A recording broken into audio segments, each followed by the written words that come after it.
Matapos marinig ni Nuli ang mga sinabi ni Manong Duming, nakahiga na nga sila sa papag ng kubo. Subalit kahit anong pikit ng kanyang mga mata, hindi siya nakaramdam ng antok. Paulit-ulit kasing pumasok sa kanyang isipan ang patungkol sa tatlong antingerong naghahanap sa kanya. Dagdag isipin din niya ang patungkol sa kanyang agam-agam sa sarili. Dahil alam niyang sa pamamagitan lang ng sugal siya makakatulong sa kanyang kapwa. Iniisip din niya noon kung gagamitin niya ang mutyang hawak niya para makatulong sa kapwa, baka naman parusahan siya ng mga bathalang nagbabantay dito. Naisip din niya noon kung bakit pinadapuan siya ng ganong kakayahan, iisa siyang sugarol. Dahil sa kanyang iniisip, hindi niya alam ang dapat niyang gagawin. Dahan-dahan siyang tumayo sa papag ng kubo para lumabas ng kubo. Nang pagtayo na niya, akala niya tulog na si Manong Duming. Pero nagulat siya nang magsalita ito ng, Ikaw ang makapagdesisyon kung ano ang iniisip mo. Dahil hindi ka pinadapuan ng mutya na yan kung wala kang kabutihan sa loob. Kung iniisip mong masama ang paggamit sa tangan mo para makatulong sa kapwa, ay nagkakamali ka. Dahil nung isinilang ka pa sa mundong ito, nabasa na ng mga gabay mo ang kapalaran mo. Bagamat pangit isipin para sa iba na umunlad ka dahil sa ibinigay sa kanila sa iyo, pero isipin mo na lang na isa ka lang tao sa mundong ito na nabubuhay na humahawak ng salapi. Nasa sayo lang yun kung paano mo ito i-handle. Hindi ka naman mamamatay tao eh. Hindi ka ba nakatulog, iho? Basta ako magpahinga na. wika nito sa kanya habang nakaupo siya sa buka ng kubo. Habang nakatitig siya sa malayong dilim na parte ng kubo, napatitig naman siya sa malaking puno ng akasya. Nakita na naman niya ang punong yun na nababalutan ng alitaptap. Pagtingin niya doon, ramdam naman niya ang lamig ng simoy ng hangin doon sa paligid. Tila ba nakaramdam siya ng payapa sa kanyang isipan, at sa isang iglap lang, nakaramdam na siya ng antok kaya pinili na lang niyang humiga sa mismong pinto ng kubo. Habang mahimbing siyang natutulog, muling nagparamdam sa kanya ang kanyang gabay na diwata.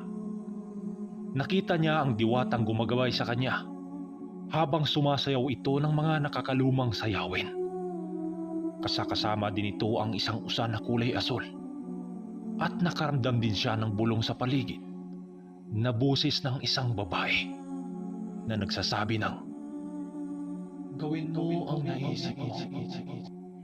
Wika nito. Kasabay ng wika nito ay ang pagmulat ng mga mata niya. Pagbango niya ay umaga na pala. Nakita niya si Manong Duming sa labas.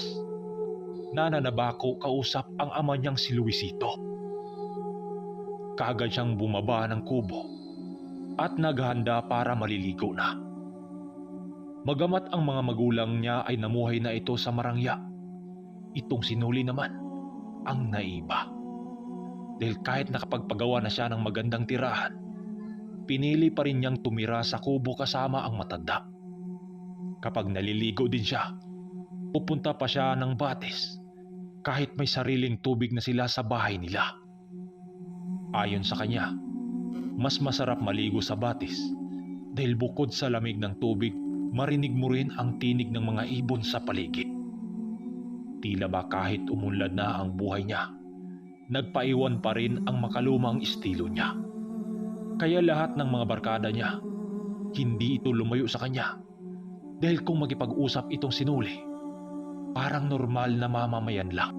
Nang makauwi na siya sa kubo, nakita niya nandun na ang dalawa niyang kaibigan sa kanyang kubo. Kausap nito si Manong Duming at may dala itong dalawang manok nang siyang ipinanlaban nila sa araw na yon. Nang nakalapit na siya dito, nagwika naman siya ng, "O par, ang aga, alis na ba tayo?" Tanong niya dito.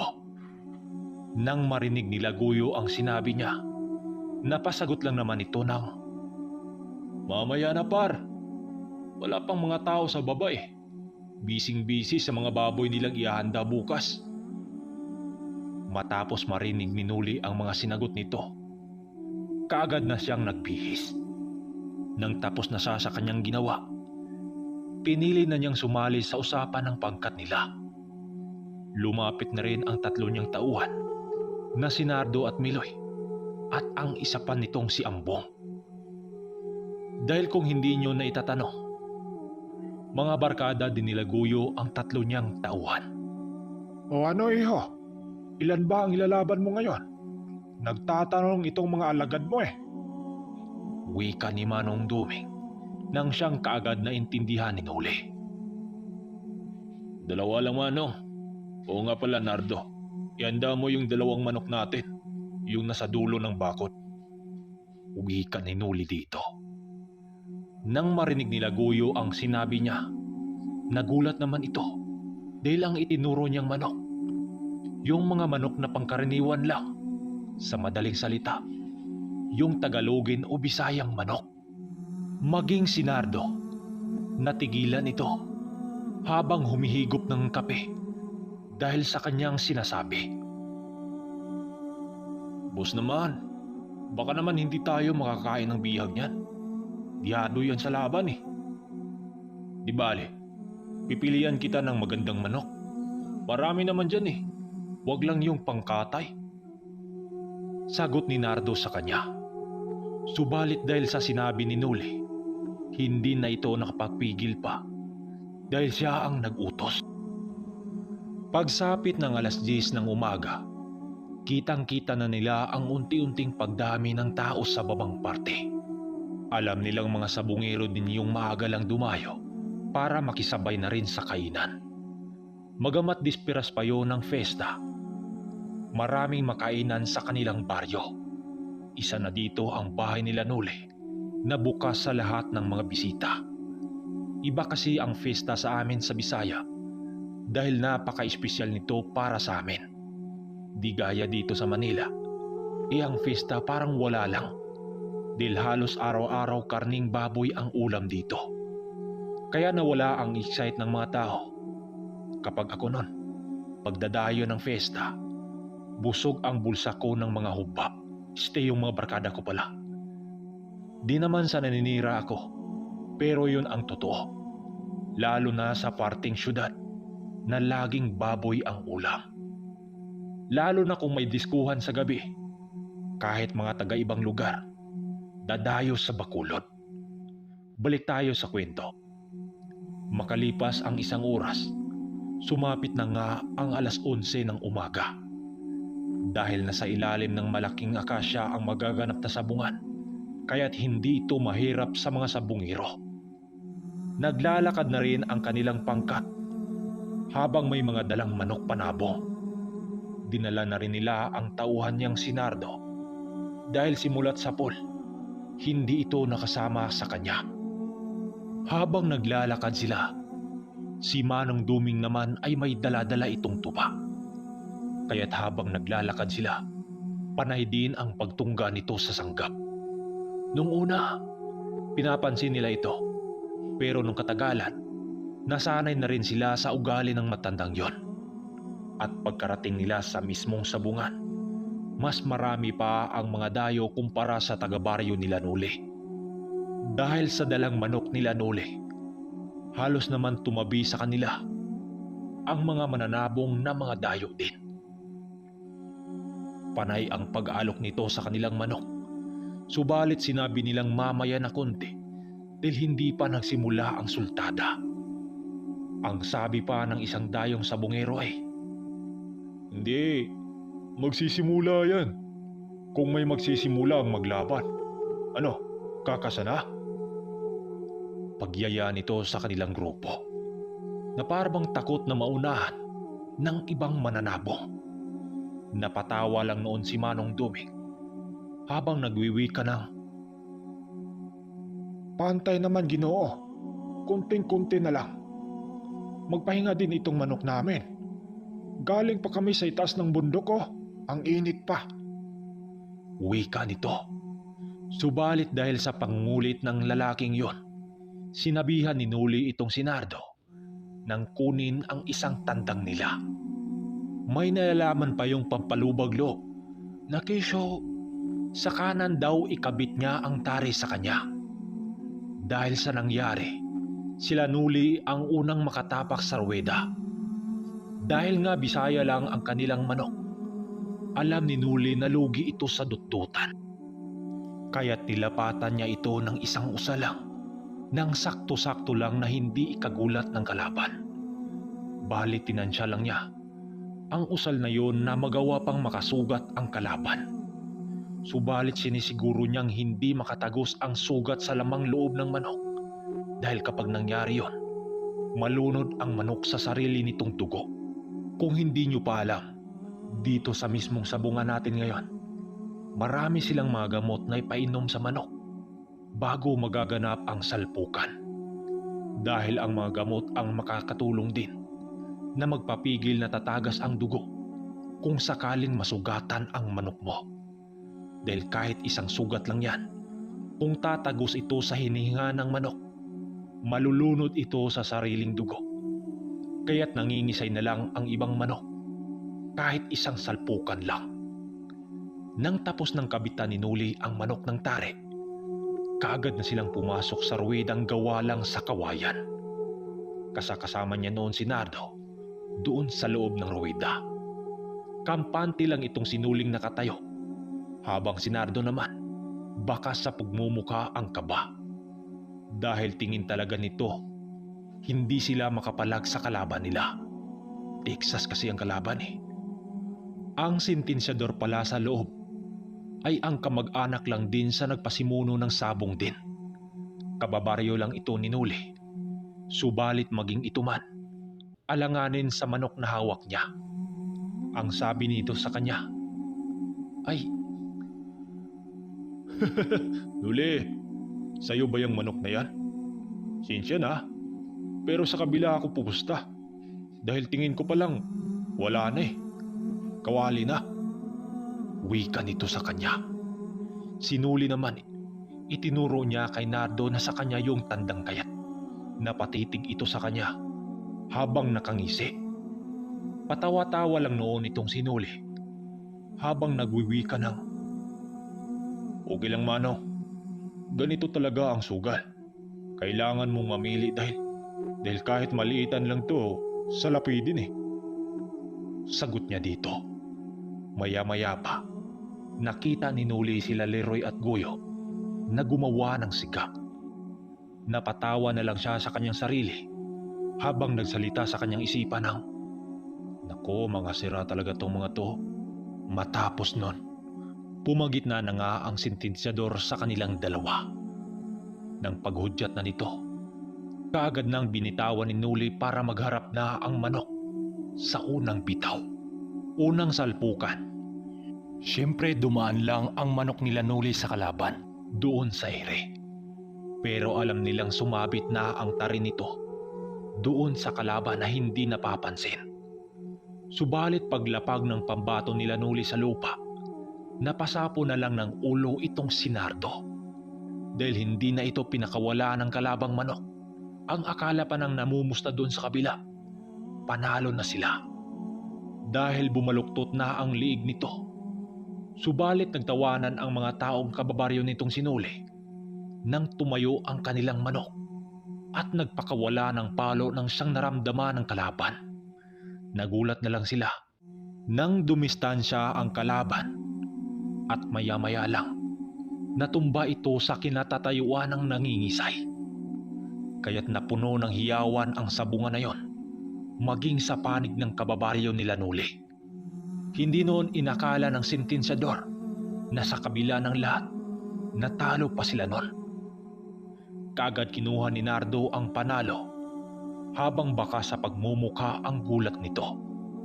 Paglabas nila ng ruweda, dahil nanonood din sila Manong Duming sa laban, nagsabay silang pumunta sa gilid ng sabungan. Ang aga-aga nakapagpulutan na tayo ngayon. Wika naman ni Manong Duming doon sa kanilang pangkat. Sa kauna-unahang pagkakataon nitong si Nardo, doon niya nasilayan ang galawan ng amo niyang nitong sinuli. Kagad tinanggal ni Nardo ang balahibo ng bihag dahil ipaparis nila yon sa tuba. Pakiramdam noon ng pangkat nila Noli, wala nang tatalo sa pakiramdam ng isang sabungero kapag nananalo sa labanan ng sabong. Habang masaya silang nagkwentuhan sa tabi ng sabungan, salita naman ang pagtagay ng tuba doon sa kanilang grupo. Kahit dahil sa pauna nilang laban, nagsunod-sunod na ang sultada na yon. Subalit alam nyo ba, hindi lang si Noli ang nagtanga ng mutya sa sugal doon sa kanilang lugar. Yung iba, may mga mutya din yung hawak. Pero yung iba wala. Magamat walang mutya ang ibang sabungero doon, may mga orasyon din yung nalalaman, subalit hindi ito basta-basta itinuro ng mga sinaunang tao kung sa tingin nila sa isang tao na hindi marunong humawak ng sikreto. Kaya't sa pag-unti-unting paglipas ng panahon, wala na gaanong may alam sa ganitong aral. Pero sa mga taong nasa bundok na nakatira, sa ngayon, yung nag-edad na ng 70-80 plus, siguro alam nila ang aral na to. Pero hindi lang nila ito itinuro dahil sagrado ang mga ito. Yung iba pa nga, piniling lumayo sa pamilya at pinili ang ganitong larangan. Kaya't dahil sa pauna nilang laban, nagsunod-sunod ang sultada na yon. Habang nagkasunod-sunod ang mga sultada, ang pangkat naman nitong sinuli ay abala sa kanilang inuman. Dahil nga unang laban pa lang nila, kaagad silang nanalo. Habang nagiinuman ang kanyang pangkat, nalalabas na muna siya ng saglit upang umihi doon. Habang naglalakad siya papalabas, bigla namang naagaw ang kanyang atensyon nang makita niya ang kababaryo niyang nasa loob ng ruweda. Alam niyang may kalaban ito sa loob, kaya't dali-dali na muna siyang umihi sa labas. At pagkatapos nun, kaagad siyang lumapit sa ruweda dahil ang taong yon, matalik na kaibigan yon ng tiyuhin niyang si Arnel. Nang magkatinginan sila ng taong yon, nagwika naman itong sinuli ng, "O Manong Ruben, ikaw pala yan. Pangilang laban mo na ba yan?" Tanong dito ni Noli. Nang marinig yun ng lalaking kaibigan ng tiyuhin niya, ngumiti lang naman ito at nagsinyas na una niya yung laban. Dahil nasa loob yun ng ruweda, pinili na lang nitong suminya sa kanya. Pagbaling niya ng tingin sa makalaban ng taong nagngangalang Ruben, kaagad din naman niya yung namukhaan. Dahil ang taong yun, kilala yun sa bayan bilang bihasang mananari. Dahil kadalasan sa mga tinatadian ng bulang nun, laging panalo dahil alam nito ang lahat ng estelo ng tari. Ito din yung taong kinakatakutan ni Noli noon na magkakabit ng tari sa kalaban.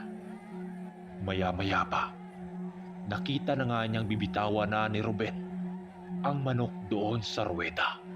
Itong sinuli naman, nanatiling nakamasid lang sa mangyayari. Subalit ilang minuto pa lang, nagsalpukan na ang mga manok. Nakita niyang natalo nga ang taong nagngangalang Ruben na kanyang kababaryo din. Kaagad lumabas ng ruweda si Ruben habang hawak nito ang tali ng manok niyang natalo. "Manong Ruben, lakas ng nakalaban mong manok ah. Ilan bang dala mong tandang dyan?" Tanong ni Noli dito. Nang marinig ito ng kababaryo niya, nagwika naman ito ng, dalawa sana ang ilalaban ko eh. Kaya lang mukhang sa unang sagupan pa lang, minamalas na. Kaya ibalik ko na lang yata to sa bahay itong natira eh. Baka madali pa eh." Sagot nito sa kanya. Nang makaupo na sila sa may bato ng labas ng sabungan, marami silang pinag-usapan noon. Ang sabi niya, "Manong, lugi ka talaga nun. Manok na bundok tong sayo eh. Tas ang kinakalaban mo yung taong yon." Wika niya dito. Sasagot pa sana si Ruben, Subalit may lumapit na lalaki sa kanila na isang sabongero din na nakalaban nito kanina. Ang sabi nito kay Ruben, Ben, yung isa mong natirang manok, may pantapat ako dyan. Tingnan mo. wika nito kay Ruben habang itinapat nito ang hawak niyang manok. Magamat kasing laki lang yun sa manok ni Ruben, subalit alam ni Noli na hybrid yon dahil nga isa din siyang breeder ng manok. Ang sabi naman ni Ruben dito, hindi na siguro bay. Iuwi ko na lang yata to sa bahay. Wika nito. Subalit nagbago lang ang sinabi nito nang magwika si Noli ng, sige manong, upos na din ako dyan kapag papayag ka. Wika niya dito. Kaya't hindi kalaunan, pumayag din si Ruben. At nung makaalis na ang makakalaban nila, nagpresenta itong si Noli na siya na ang magkakabit ng tari upang hindi na sila magbabayad sa nagkakabit ng bulang. Subalit walang kaalam-alam ang kaibigan ng tiyuhin niya na nilapatan niya ito ng mga usal pang kumbate. Nang tapos na niyang lagyan ng tari ang manok, ang bilin niya kay Ruben ay, Manong, kapag nakapasok ka na sa ruweda, huwag mo nang ilapat ang manok sa lupa. Kung hindi mahudyat ang sentensyador na bitawan ang manok, ha? Huwag kang kabahan. Makikita mo mamaya ang resulta. Wika niya dito. Subalit nagtaka si Ruben at nagwika ng, bakit? Di ka ba sasama sa loob? Sabi nito sa kanya. Ang sabi naman niya, hindi na. Magpaiwan lang siya doon sa labas. Kaya't dahil doon, mag-isang pumasok si Ruben sa loob ng ruweda. Hindi na siya sumama pa dito para hindi magtaka ang kalaban. Sinunod nga ni Ruben ang lahat ng sinabi niya. At nung bibitawan na ang manok, siya naman nanatiling nagmamasid lang sa mangyayari sa laban. Nang magharap na ang dalawang manok doon sa entablado, kaagad sinugod ng kalabang manok ang manok ni Ruben. Kitang-kita niya sa pagmumukha nito ang kabang nararamdaman. Subalit sa tatlong sabayan sa paluan, nakita ni Nuling biglang kumalas ang tari sa kalaban dahil tinamaan ang mismong tari nun. Kaya't gano'n na lamang ang ngiti sa labi ni Ruben nang makita nito ang nangyayari. Alam niyang hindi na makaganti pa ang kalaban dahil wala na yung sandatang dala-dala. Kung mananalo pa yon, imposible na yata. Hanggang sa itinaas na ng sentensyador ang manok na kanyang nilapatan ng mga usal. Dahil sa nangyari, baka sa pagmumukha ng kalaban ni Ruben, ang gulat at pagkadismaya. Paglabas ni Ruben sa ruweda, kaagad din namang nasipat nito itong si Noli na nakaupo kung saan sila pumesto kanina. Habang papalapit ito sa kanya, nakangiti naman itong nagwika ng, Dong Noli, nanalo tayo. Totoo nga ang sabi-sabi dito sa ating baryo na kapag ikaw ang tumari, sigurado panalo. At batid kong hindi nagtamo ng galos ang manok na to eh. Wika nito sa kanya. Nang marinig ito ni Noli, sumagot lang naman siya ng, wala yan manong, may araw din na swerte. May araw din na malas eh. Oo nga pala Dong. Noli, may ilalaban ka ba ngayon? Parang ikaw lang yata mag-isa ngayon ah. Sabi nito sa kanya. Ang sabi naman ni Noli, may mga kasama siya sa labas ng sabungan. Subalit habang nag-uusap silang dalawa, muling lumapit sa kanila ang nakalaban ni Ruben kanina. Sa pangalawang pagkakataon, may kasama na itong dalawang mananabong din. At gano'n na naman ulit. Marami itong sinabi para lang pumayag si Ruben na lumaban ulit sa kanila. Napapatanong ito sa kanya, ano Noli, ilalaban ba natin to ulit? Baka matigok pang tuluyan tong alaga ko eh. Wika nito sa kanya. Ikaw bahala, Manong. Manok mo naman yan eh.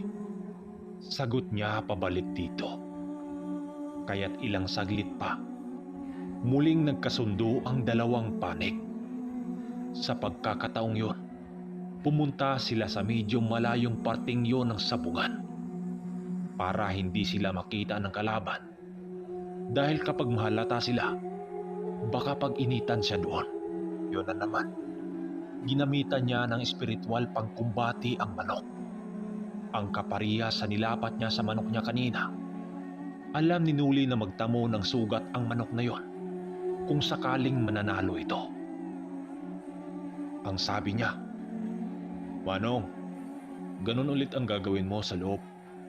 Sige, pumasok ka na. Wika ni Nuli dito habang nagpaiwan sa labas ng ruweda. Lahat ng salapi ni Ruben na panalo, sinabi niyang ikarga sa labang pangalawa. Ayun na naman, mag-isang pumasok sa ruweda si Ruben para magbitaw sa manok niya. Nang makita ng mga taong namumusta na si Ruben ulit ang lumaban, maraming pumusta dito, maliban lang sa mga taong hindi pa nakakita sa laban ng manok niya. Kanina kasi, halos walang pumusta doon, kaya't medyo natatagalan ang laban. Habang nagmamasid siya sa labas, hindi kalaunan, binitawan din ang mga manok sa ruweda. Sa pagkakataon na yon, medyo nagulat itong sinuli nang ihinagis ng kalaban ang manok nito nang dutdutan kay Ruben. Yung sentensyador sa pagkakalam ni Noli, pinagalitan ang kalaban niya dahil muntik mahagip ang tuhod ni Ruben sa pagsalpukan ng mga manok. Dahil sa gulat ni Ruben, bigla itong napatalon sa labas ng ruweda at nadapa sa may putikan. Dali-dali itong itinayo ng mga taong malapit dito habang naghagalpakan sa kakatawa at ang sabi lang pa. Sinuli naman, nakatitig siya sa naglalabang manok dahil lapitan ang sangkaan ng dalawa at kitang-kita niya na kawawa talaga ang manok ni Ruben. Dahil grabe kung magpakawala ng palo ang kalaban dahil parang ayaw nang tumigil nito. Kahit ganun pa man, nagsabayan din ang mga manok at nung tumigil na ang palo at kaagad dinampot yon ng taga-karyo sa pag-akalang patay na ang manok ni Ruben dahil hindi na yon gumalaw pa. Subalit ganun na naman ang nangyari dahil ang manok lang ni Ruben ang tumayo at laylay na ang liig ng kalabang manok. Nanalo na naman si Ruben at nung makalabas na ito, medyo natawa pa itong sinuli dahil animoy umibak yon sa pantalon dahil puro putik ang puwita nito. Subalit magkaganon pa man, tuwang-tuwa ito sa dalang panalo. Pero hindi talaga pumusta sinuli sa manok dahil nagpresenta lang siya dito magtari sa manok. Abutan pa sana siya nito ng perang panalo ni Ruben. Subalit ang sabi niya, "Huwag na, Manong, sa'yo na yan. Kailangan yan ng pamilya mo. Basta huwag ka lang maingay ha." Wika niya dito. "Sige dong, salamat. Huwag kang mag-alala. Uwi na ako." Wika nito sa kanya habang nagmamadaling naglalakad paakyat ng bundok. Nang makita niyang umuwi na ito, kaagad naman siyang naglalakad pabalik na sana sa pwesto nila Manong Dumeng. Habang naglalakad siya, bigla namang tumindig ang balahibo niya nang masipat niya ang tatlong antingerong sinabi ni Goyo na naghahanap sa kanya. Kaya't ikinubli niya ang kanyang sarili sa puno ng nyug at nag-uusal ng kaunting sabulag. Nakasunod ito sa 4 na sabungero na may mga dalang mga manok din. Alam niyang galing ito sa bayan, kaya't hindi nito lubos kabisado ang lugar nila. Dali-dali siyang bumalik sa kinaroroonan nila Manong Dumeng at naabutan niya ang mga iyon habang nag-inuman pa rin ng tuba. Paglapit niya kay Goyo, Nagwika ito ng, "Uy par, ang haba yata ng ihi mo ah. Ang tagal mong bumalik." Wika nito sa kanya habang nagtatawanan ang buong pangkat nila. Nang marinig niya ito, seryoso naman siyang nagwika ng, "Par, nakita ko na ang grupo nila Tarok. Nasa likod sila ng ruwede. Marami sila."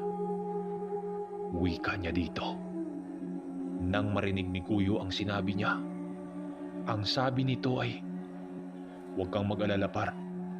3 lang ang may karga sa kanila at hindi naman yata gagawa ng gulo yan sa maraming tao eh." Wika nito sa kanya. Matapos marinig ito ni Nuli, nagtanong naman siya kung saan si Manong Duming. Ang sabi nito sa kanya, umihi daw sa labas. Maya-maya pa, dumating na nga si Manong Duming at nagwika ng, Mabuti naman bumalik ka na, iho. Yung tagay mo napapanis na. wika nito sa kanya habang tumatawa.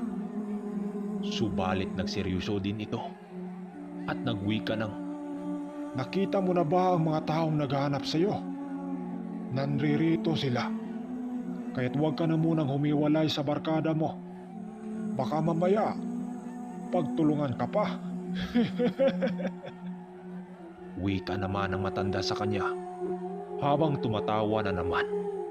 Subalit nasanay na siya sa ugali ng matanda dahil talagang palabiro ang matandang yon. Habang tuloy ang inuman nila, may sinabi si Nardo sa kanya, "Busing, oo nga pala, may nakipagtapatan sa manok mo kanina eh. Ang sabi naman namin, wala kayo rito kaya umalis eh."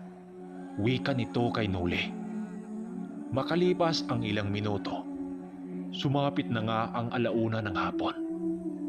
Kaya't mas lalong lumakas pa ang mga sultada dahil sa mga dayong napadpad doon. Hanggang sa lumapit na ang pangkat nila doon sa malapit sa Raweda upang manood sa laban.